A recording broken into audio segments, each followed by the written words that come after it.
بسم اللہ الرحمن الرحیم۔ عفو و درگزر۔ عفو و درگزر اسلام کی بنیادی اخلاقی تعلیمات میں سے ہیں۔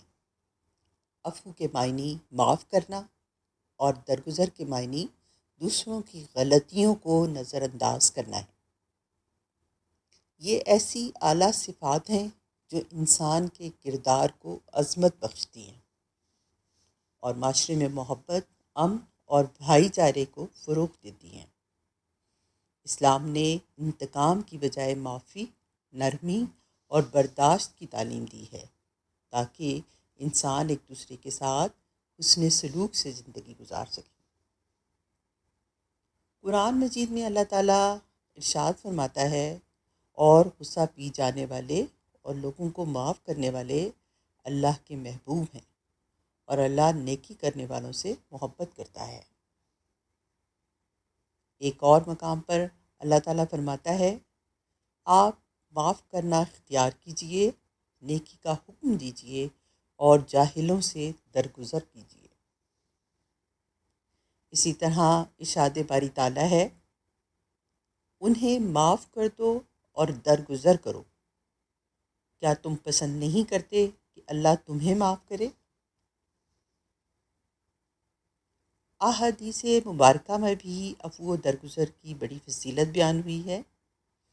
حضرت ابو ہریرہ رضی اللہ تعالیٰ عنہ سے روایت ہے کہ رسول اللہ صلی اللہ علیہ وآلہ وسلم نے فرمایا، صدقہ مال کو کم نہیں کرتا اور اللہ تعالیٰ معاف کرنے والے کی عزت ہی میں اضافہ فرماتا ہے۔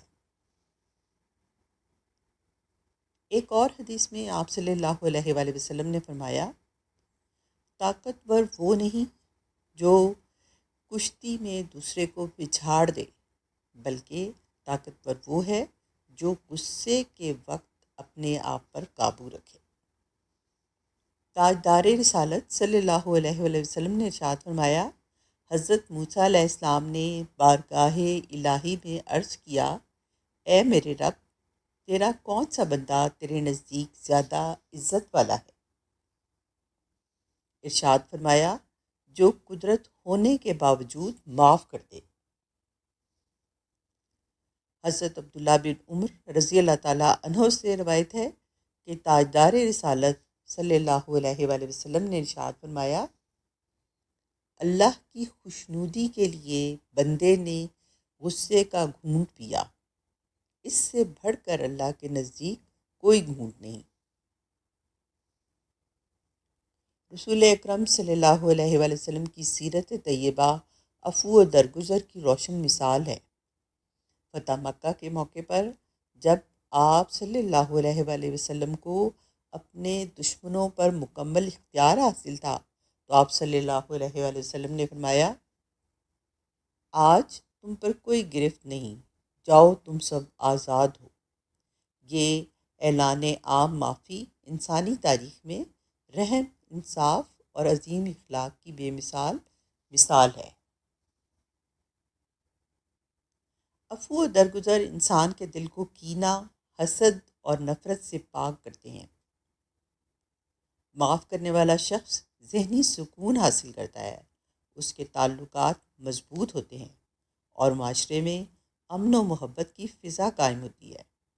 اس کے برعکس انتقام اور بغض معاشرتی فساد، دشمنی اور بے چینی کو جنم دیتے ہیں۔ حضرت سعدی رضی اللہ تعالیٰ عنہ کا مشہور قول ہے، بدی کا بدلہ بدی نہیں بلکہ نیکی سے دینا ہی اعلیٰ اخلاق ہے۔ علامہ اقبال رحمۃ اللہ علیہ نے بھی حسن اخلاق کی اہمیت کو اجاگر کرتے ہوئے فرمایا، ہو حلقہ یاراں تو بریشم کی طرح نرم، رسم حق و باطل ہو تو فولاد ہے مومن۔ یہ شعر اس بات کی طرف اشارہ کرتا ہے کہ مومن اپنے معاملات میں نرم خو، بردبار اور با اخلاق ہوتا ہے، لیکن حق کے معاملے میں ثابت قدم رہتا ہے۔ حاصل کلام یہ ہے کہ عفو و درگزر ایک عظیم اسلامی اور انسانی صفت ہے۔ قرآن و حدیث کی تعلیمات ہمیں معاف کرنے، غصے پر قابو پانے اور دوسروں کے ساتھ حسن سلوک کا درس دیتی ہیں۔ اگر ہم ان تعلیمات پر عمل کریں تو نہ صرف ہماری ذاتی زندگی خوشگوار ہوگی، بلکہ معاشرے میں بھی امن، محبت، اخوت اور باہمی احترام کو فروغ ملے گا،